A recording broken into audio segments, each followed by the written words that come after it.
Bienvenida, bienvenido. Hoy nos metemos de lleno en una historia que, de verdad, tiene todos los ingredientes de un culebrón de primera. Totalmente. Una leyenda viva, una obra de arte que causa estupor y, bueno, todo un pueblo atrapado en medio. Una de esas historias que parecen una broma, pero que esconden muchísimo más. Pues sí, vamos a analizar a fondo la polémica que se montó en Argentina con la estatua de Mirta Legrand en su ciudad natal, en Villa Cañas.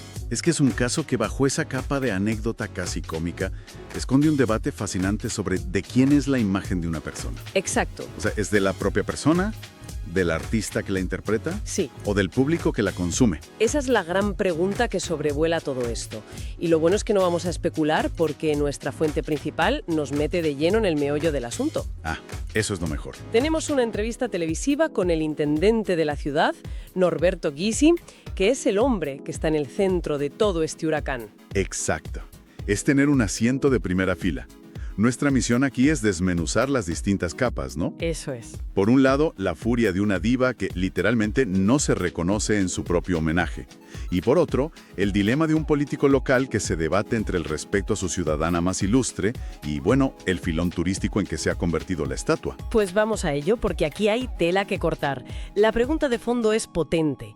¿En qué momento un homenaje deja de pertenecer a la homenajeada y pasa a ser patrimonio, casi un meme, del pueblo? Y es que, a ver, cuando se homenajea a alguien que no solo está vivo, sino que ha dedicado más de medio siglo a controlar su imagen hasta el último milímetro, el riesgo de que todo salte por los aires es altísimo. Claro. Aquí chocan el orgullo local, la visión artística y sobre todo una lucha feroz por el control del propio legado. Venga, pues empecemos por el origen de todo el lío. La reacción de Mirta. La llamada. La llamada. Según cuenta el propio intendente en la entrevista, al poco de inaugurar la estatua, le suena el teléfono. Es ella. Y evidentemente no llama para dar las gracias. No, desde luego que no. Esa llamada debió de ser de las que hielan la sangre. Pero lo más interesante es lo específicas que son sus quejas, porque revelan muchísimo sobre ella. Uf, total. No es un simple no me gusta. Para nada. Sus palabras, según el intendente, son demoledoras.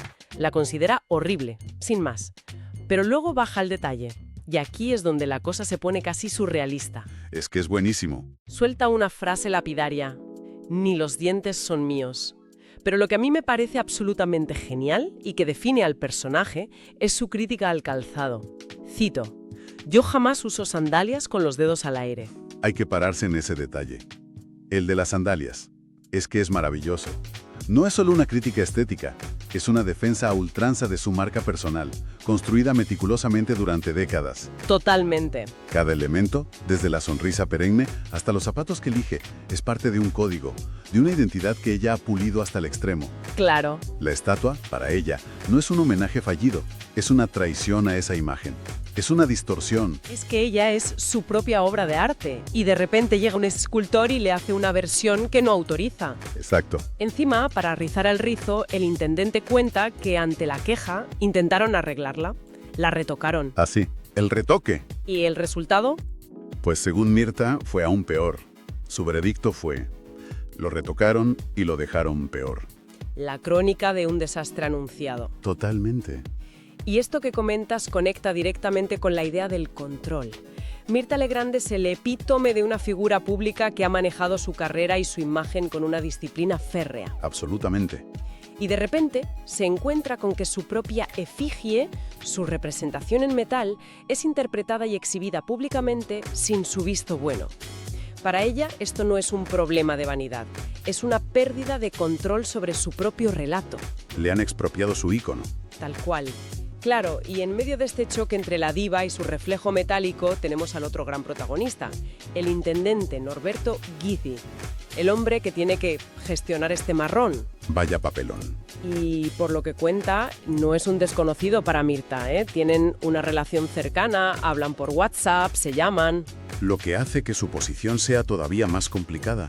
No es una decisión fría y administrativa, hay un componente personal muy fuerte. Claro. Tiene que lidiar con el enfado de alguien a quien respeta y con quien tiene trato directo. Por supuesto. Y la cronología de los hechos es clave para entender su dilema. A ver. Sí. La estatua se inaugura en marzo de 2023. Mirta llama, furiosa. Y el intendente, en un gesto que, bueno, parece de puro respeto, ordena retirarla. La guarda en un depósito y... Y parece que ahí acaba la historia. Pero no. Aquí es donde el guión da un giro inesperado, y la historia se pone realmente interesante, porque la voluntad de la leyenda choca con una fuerza aún mayor. Exacto. Pasa un año y en 2024 la estatua vuelve a la calle. De vuelta. Y la razón que da el intendente es para enmarcarla. La vuelven a colocar por pedido de la gente.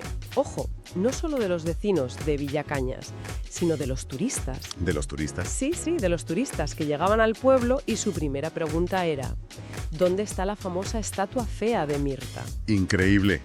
Y ahí es donde se revela la gran dualidad del intendente, que es la dualidad de la política en general. Por completo. Por un lado, muestra respeto por la voluntad de Mirta, por eso la retira, pero por otro, se ve sometido a la presión popular y, seamos sinceros, a un beneficio económico tangible para su pueblo que no esperaba. Es que la polémica se había convertido en un imán. Totalmente. Es que él mismo, durante la entrevista, cae en una contradicción que es una delicia. Para quitarle hierro al asunto, dice en un momento: nosotros no queremos sacar rédito alguno de esto. Ya. Entusiasmo que no puede disimular cómo la gente que viaja por las carreteras cercanas, las rutas 7 y 8, se desvía kilómetros, hace noche en Villacañas, llena los hoteles y los restaurantes. Para hacerse la foto. Solo para hacerse una foto con la escultura. Lo cual plantea una pregunta fundamental. La línea entre homenaje y activo turístico se vuelve increíblemente borrosa. Se borra del todo. El momento en que la estatua genera ingresos, ¿sigue siendo un tributo a Mirta o se convierte en un recurso municipal? Y claro, en medio de la diva y el político tenemos la propia obra, que no es un busto de mármol precisamente. Hay un artista detrás de todo esto, Daniel Melero. ¿Qué sabemos de la pieza en sí? Pues mira, la estatua no es de bronce, que es el material que asociamos a lo solemne, a la permanencia. A lo clásico. Exacto. Está hecha de chapa moldeada. Y esto es importante. Es una técnica que puede tener un aire más moderno, más pop, casi de caricatura tridimensional. O sea que el material ya era una declaración de intenciones.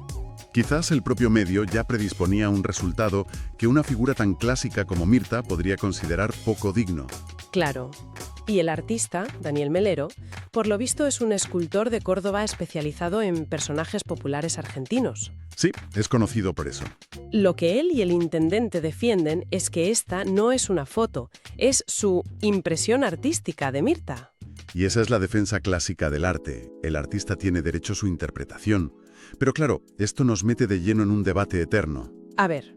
Cuando una obra es un retrato público, debe buscar la aprobación del retratado, o su valor reside precisamente en la visión del artista y en cómo es recibida por el público. Y en este caso el público ha dictado sentencia. Vaya que sí. Totalmente. El intendente lo califica de boom turístico. Cuenta una anécdota de un torneo de hockey al que acudió gente de varias provincias y todos querían peregrinar a ver la estatua. Vale, imagino. Su frase resumen es demoledora. Acá todos preguntan por la estatua. Se ha convertido en el monumento principal del pueblo. Por encima de cualquier otra cosa. Sí. Exactamente.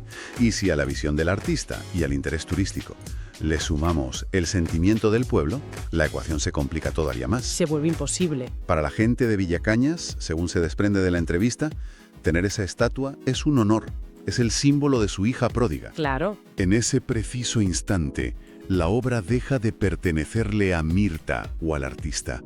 Pasa a ser propiedad de la comunidad que la ha adoptado, la reclama y la ha convertido en su punto de referencia. Se ha producido una apropiación cultural a nivel local. Es alucinante. ¿Sí? Pero, a ver, analizando la entrevista, una se da cuenta de que gran parte de este lío se podría haber evitado. Sí. Hay un par de preguntas que le hacen al intendente que revelan unos fallos de comunicación de manual. Una falta de comunicación que, vista desde fuera, roza lo negligente, sobre todo cuando tratas con una figura de este calibre. Totalmente. Primera pregunta clave. ¿Le avisaron a Mirta de que iban a hacerle una estatua? Y más importante, ¿le enseñaron un boceto, un diseño previo? La pregunta del millón. Pues la respuesta del intendente es un poco evasiva, pero se entiende perfectamente que no, que fue una sorpresa. Y ese es un error catastrófico. Refleja esa idea tan común de que un homenaje sorpresa es el gesto más grandioso.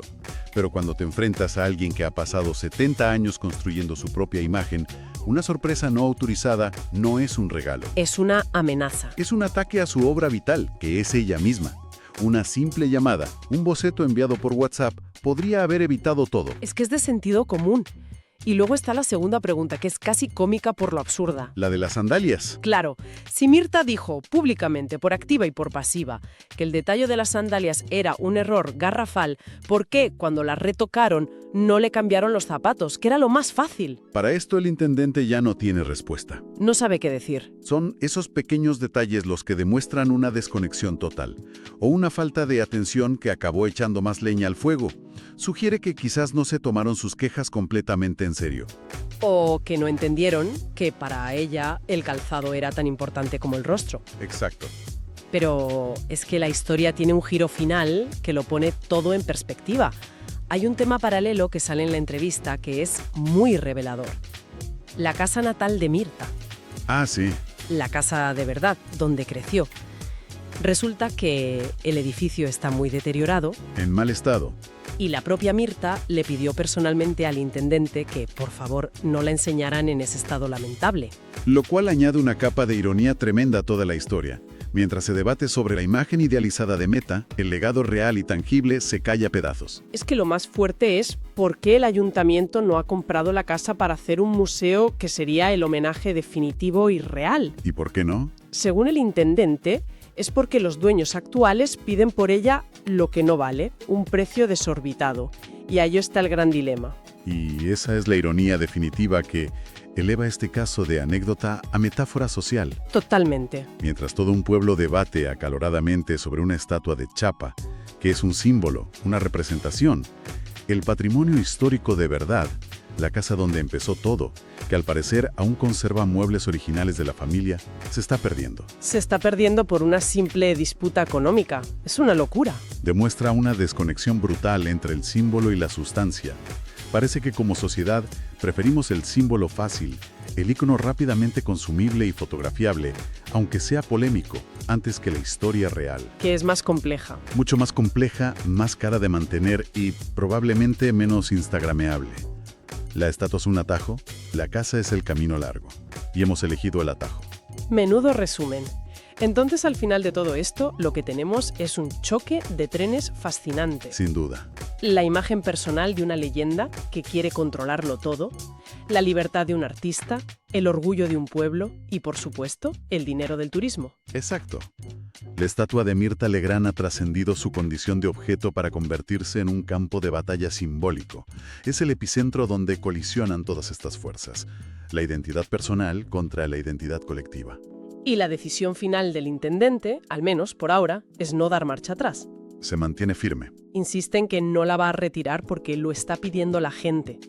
Y remata con una frase que es el epitafio perfecto para toda esta historia, le guste o no a la protagonista. A Villacauras nos conocen por Mirta Legrand. El símbolo ha devorado a la persona, Tal cual. lo que nos deja con una reflexión final para darle vueltas.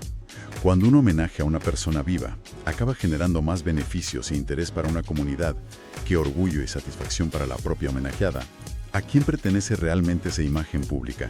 Buena pregunta. ¿Sigue siendo propiedad de la persona? ¿Es del artista que la imaginó? ¿O se ha convertido de facto en propiedad del pueblo que la reclama, la consume y la ha transformado en un símbolo que ya tiene vida propia?